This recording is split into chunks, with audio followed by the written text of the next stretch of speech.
Be nice. You don't have to be LGBTQ. You feel like to be LGBTQ. Hairdresser could be LGBTQ. Your plumber could be LGBTQ. Your doctor could be LGBTQ. Your teacher could be LGBTQ. Your PC could be LGBTQ. You feel like to be LGBTQ. Hairdresser could be LGBTQ. Your plumber could be LGBTQ. Your doctor could be LGBTQ. Your teacher could be LGBTQ. Your PC could be LGBTQ.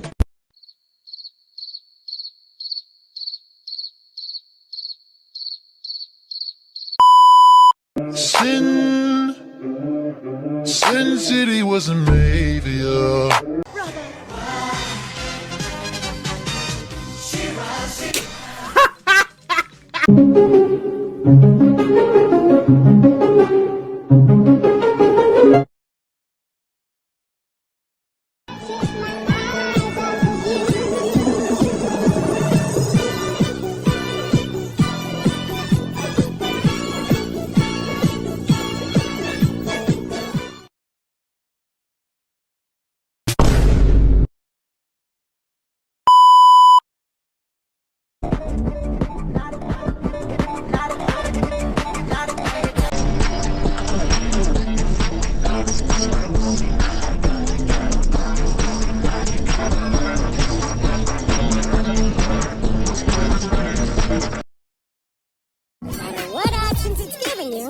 Always gonna end up in the same spot. Oh, thanks, the cat! Congrats! You went to more effort than usual to make me feel like dirty dirt. Good job! Round of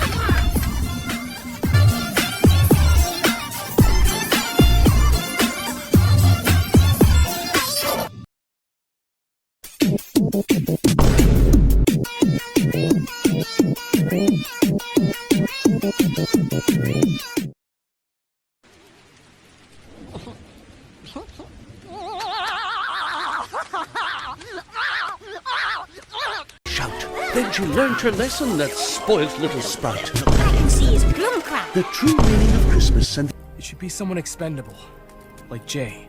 What?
Girl, you know I don't provide it. Leave me alone, baby.